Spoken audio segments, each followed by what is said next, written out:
Coba kita renungkan. Kalau dalam hidup kita selama ini kita punya masalah, sepertinya kita masih kurang baik. Karena kalau kita ada masalah, pasti masalah itu muncul dari keburukan-keburukan kita. Bisa keburukan hari ini, bisa keburukan kita yang di masa lalu.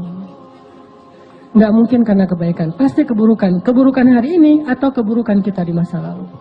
Tinggal kita mengevaluasi keburukan itu. List kesalahan kita yang harus kita perhatikan, bukan list kebaikan.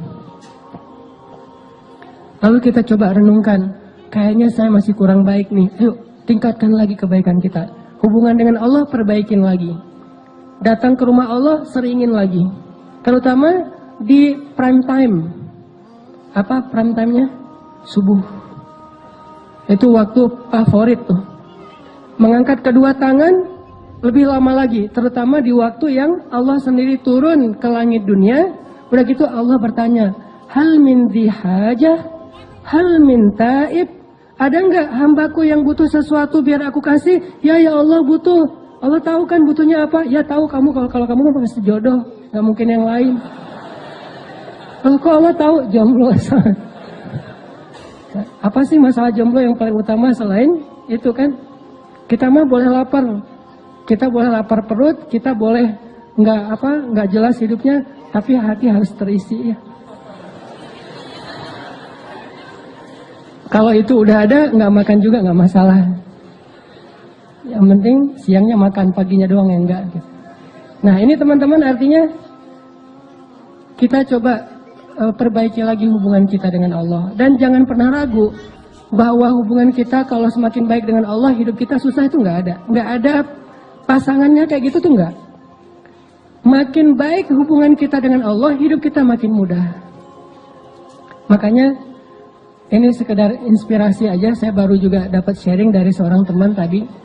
Beliau cerita dulu sebelum hijrah di sebuah pekerjaan yang enggak halal.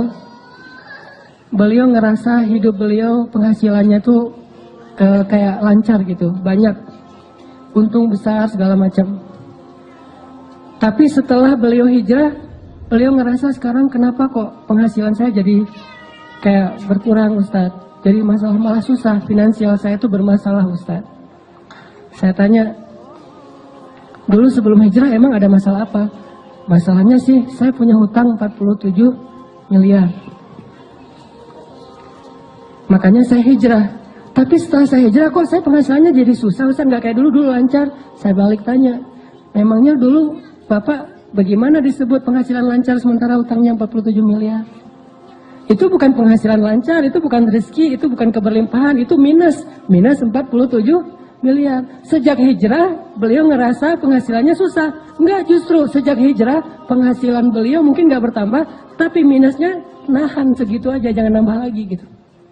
Pelan-pelan berkurang minusnya. Jadi misalnya 20 miliar, 10 miliar. Dan ini uang semua ini. Saya juga kaget, 47 miliar, langsung berhitung gitu. Beli kerupuk berapa misalnya, beli bakso, lumayan banyak kan ya. Orang sering salah paham, dia ngerasa bahwa dulu sebelum hijrah lancar, padahal nggak lancar penghasilannya, lancar hutangnya. Setelah berhijrah mungkin seret gitu, tapi hutangnya juga seret, penghasilannya Allah akan perbaiki secara bertahap. Kayak orang sembuh, sembuhnya pelan-pelan. Pertama mungkin hilang dulu panasnya, kemudian mulai hilang radangnya, kemudian mulai lemesnya hilang, udah agak sehat, bertahap. Artinya teman-teman nggak mungkin bersilangan, sehingga kita coba belajar yakin. Wa may yattaqillah pasti yaj'al lahu makhraja. Jadi kalau kita berbuat baik, nggak usah khawatir, kebaikan kita tuh nggak bakalan sia-sia, nggak bakalan. Berdoa nggak bakalan sia-sia. Aduh, kayaknya sia-sia nih saya berdoa nggak ada hasilnya, nggak ada. Ini kayaknya rugi aja nih saya selalu berdoa ternyata nggak ada perubahan, nggak mungkin. Doa itu ibadah dan nggak mungkin ibadah itu ngerugiin kita tuh nggak mungkin. Terus mana hasilnya? Mungkin kita belum paham tentang fikih doa, belum paham bukan tentang tata cara doanya, hikmah bagaimana cara Allah mengabulkan doa. Dikabulkan pasti, kalau nggak ada penghalang. Mungkin salah satu penghalang doa yang dikabulkan kan makanan yang tidak halal kan ya, salah satunya nih. atau silaturahim terputus. Kalau nggak ada penghalang, doa kita pasti dikabulkan Allah. Cuman kita kadang terlalu memaksakan Allah mengabulkan seperti yang kita pengenin. Padahal bisa aja Allah ngabulinnya sesuatu yang lebih baik dari apa yang kita pengenin. Atau Allah mengabulkan doa kita dengan memberikan kebaikan yang sama nanti di akhirat. Toh kita hidup tuh nggak sekali, kita hidup tuh 2 kali, dunia dan akhirat.